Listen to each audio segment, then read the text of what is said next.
Hi, my name is Maria Lizelle Pacot and I'm 29 years old and I live here in Timbangkaya Road, Barangay Bangkaw, Puerto Princesa City, and my motto in life is everything's happened for a reason.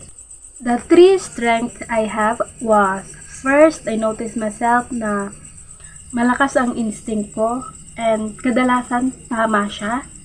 Second is I have a louder voice and maybe I can use it in the future if I given a chance to be a leader to communicate well to other people.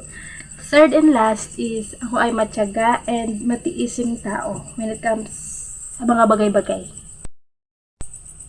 And my three weaknesses was, first is takot akong humarap sa maraming tao, lalong-lalo na sa reporting, talagang nauutal ako. Second is takot akong ma-judge ng ibang tao. And third and last is takot akong magkamali. And my vision in life after 5 years was siguro after 5 years nagtatrabaho ko ng maayos and meron akong stable na trabaho, kumikita na ako ng sapat para matustusan yung pangangailangan ng pamilya ko. Meron akong pamilya, may mga anak, and obviously siguro may asawa.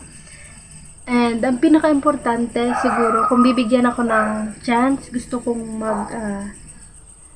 silbis or maglingkod sa ating bayan bilang isang leader kung may pagkakataon man.